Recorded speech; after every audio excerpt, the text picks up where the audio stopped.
Pada tutorial kali ini saya akan menjelaskan bagaimana cara menggunakan Panda. Panda sendiri menggunakan Python library untuk data analisis. Jadi jika kita sering berhubungan data, maka ini adalah salah satu library wajib yang harus kita pahami. Langsung saja kita mulai. Pertama kita install ya. Di sini karena sudah saya install, jadi tidak perlu saya install ulang. Kemudian kita import untuk bisa menggunakannya. Kemudian selanjutnya kita bisa cek version ya dengan pd._version__.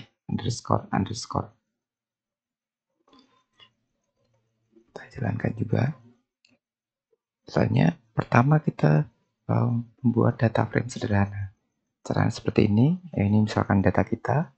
Untuk mengubahnya ke data frame dalam Pandas kita menggunakan data frame. Data. Kita lihat hasilnya. Jadi Pandas data frame itu semacam tabel ya. Jadi agar mudah dipahami, anggap saja seperti tabel. Kemudian untuk mengeceknya selain print kita bisa menggunakan .head. .head akan memberikan 5 data paling atas. Jika kita ingin data satu saja, misalkan data paling atas atau data 2 paling atas. Selain itu kita juga bisa menggunakan df.tail. df.tail memberikan data paling bawah. Ya, kita coba. Karena datanya hanya sama ya, misalkan kita 1, berarti data paling bawah. Jadi Charlie data paling bawah. Kemudian untuk mengakses data frame ada beberapa cara. Di sini kita misalkan mengakses kolom, bisa menggunakan df kolom tegak, kemudian nama kolom. Berarti di sini kita print nama kota. Untuk mengakses baris kita bisa .ilog ya. df.ilog kosong artinya indeks pertama. Jadi ini. Jadi kita mengindeks baris pertama. Ingat bahwa dalam Python indeks dimulai dari 0. Jadi masuk baris kedua kita dengan angka 1. Selanjutnya mengakses nilai tertentu. Coba kita df at 2, indeks 2, kemudian pada kolom kota kita cek. Jadi indeks 2, kolom kota, berarti adalah Surabaya. Berarti di sini tadi, ini hasilnya adalah Surabaya.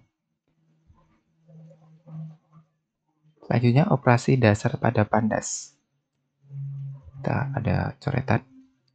Kita menambahkan df pekerjaan ya. Berarti kita menambahkan kolom baru dengan nama pekerjaan. Kemudian isinya guru, artis, dan manajer. Kita jalankan. Nah, jika kita cek ya, kita df. Misalkan df. Nah, sekarang ada kolom baru dengan pekerjaan. Setelah menambahkan, kita juga bisa menghapus dengan df drop. Ya, kita df drop. Nama kolom yang dihapus, kota, aksis 1, artinya kolom. Jadi kita akan hapus kolom ini, kolom kota. Ya. Nama, usia, pekerjaan, kolom kota hilang. Selanjutnya menambahkan, jika kita menambahkan, di usianya kita tambahkan. Jadi masing-masing ditambahkan dengan 5. Selanjutnya memfilter data ya. Misalkan di sini df usia di atas 35. Jadi kita memfilter df hanya memilih df yang usianya di atas 35 ya. df kolom syaratnya usia di atas 35. Kita ya. Nah, maka Anto dan Bob terhilang karena usianya belum ada 35. Misalnya menyimpan data dan baca data. Untuk menyimpan misalkan di sini kita gunakan CSV ya, misalkan. Jadi df datanya. Di sini saya CSV, nama datanya, indeksnya kita ingin beri indeks atau tidak.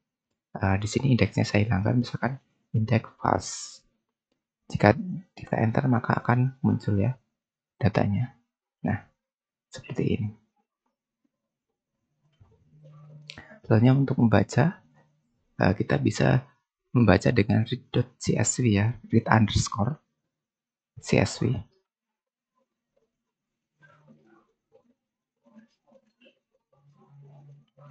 Kita tunggu sepertinya proses.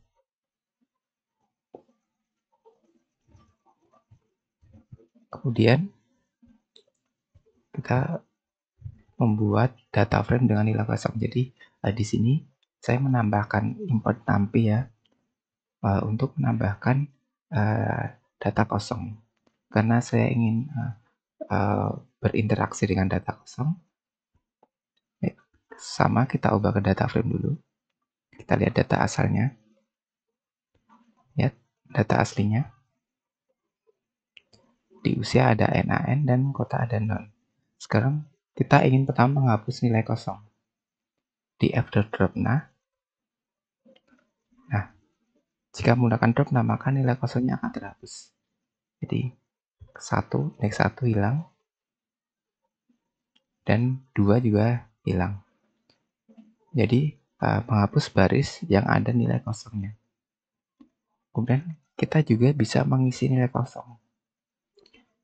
Di sini ada dua cara ya, misalkan karena usia maka kita ingin mengganti dengan min, atau biasa disebut nama imputasi ya. Nah, berarti kita mengisi kolom pada usia, kolom usia kita isi dengan df usia dengan rata-rata pada kolom usia ini. Jadi rata-ratanya berapa kita isikan ke NaN. Selanjutnya untuk kota kita juga bisa mengenai dengan kata. Jadi di sini kita Wilna, saya ingin dengan kata tidak diketahui. Kita enter. Nah, sekarang sudah tidak ada nilai kosong. Selanjutnya kita bisa menggunakan df.info untuk melihat data kita ya. Jadi kolom, jadi kita punya 4 kolom ya, non null. Karena kita punya 4 dan semuanya tidak ada yang null, maka non nullnya 4. Kemudian data type-nya ada objek dan float. Dan di sini saya akan mengubah usia yang float ini menjadi integer. Kita bisa akan dot start integer. Untuk selanjutnya menggabungkan data. Ini ada data pertama, data kedua. Kita gunakan pd.merge ya, kita gabungkan df1 df2.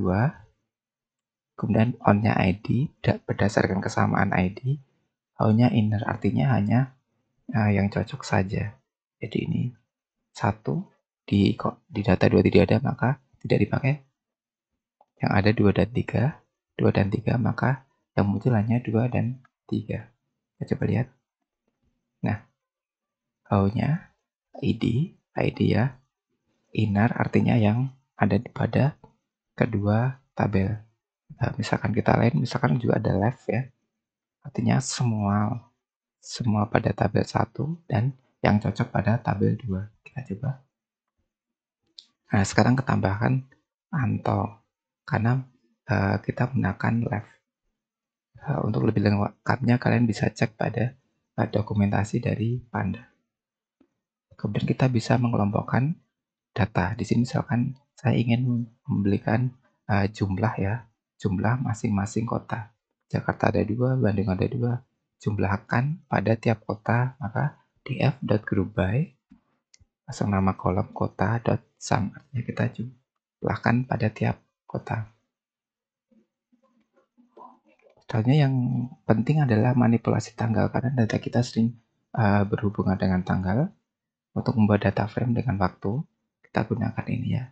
Ini kita buat data frame dengan waktu. Soalnya kita konversi ke datetime. Jadi pd to datetime yang kita rubah adalah kolom tanggal ya, df terus tanggal.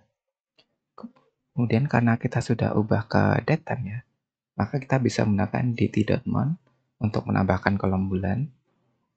Kita namakan df bulan ya, menambahkan kolom bulan baru dengan dt.mount dan menambahkan kolom hari dengan dt.dname. Nah, fungsinya to datetime kita bisa menggunakan ini. Saya memberikan contoh 2 yaitu dt.mount dan dt.dname. Untuk aslinya masih banyak. Nah, lihat kita menambahkan bulan 1, 2, 3. Kemudian harinya. Kemudian untuk EDE sederhana kita bisa menggunakan .describe ya. Kita cek. Nah, ada statistik deskriptif sederhana seperti count, min, standard deviation, min, dan max. Kita tadi juga menggunakan info untuk cek data kita, berapa non-null value di kolom dan di type. Kita juga bisa menggunakan data unik dengan .unique. Kita lihat ya masing-masing. Nah, jika ada data yang sama hanya muncul sekali. Selanjutnya deteksi outlier. Untuk deteksi outlier ada beberapa langkah, misalkan di sini menggunakan jarak interkuartil atau interkuartil. Jadi kita di F pendapatan, kuantil 1 untuk hitung Q1, hitung Q3, kemudian hitung jarak antar kuartilnya dengan kita Q3 min Q1, kemudian batas bawah dan batas atas. Batas bawah merupakan Q1 dikurangi 1,5 kali QIR, ini ya, interkuartil. Dan batas atasnya Q3 ditambah 1,5 interkuartil. Untuk menemukan layer maka di F pendapatan, jadi yang lebih kecil ya, lebih kecil dari batas bawah dan lebih besar dari batas atas. Nah, di sini ada satu outlier yaitu budi, usia, dan pendapatan.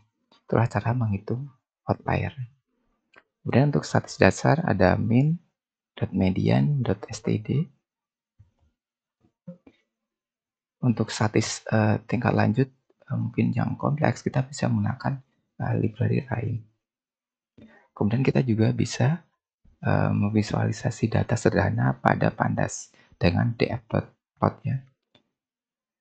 Ini adalah X, teman data, atau Y, ini adalah jenis plotnya. Kemudian kita beri nama judul.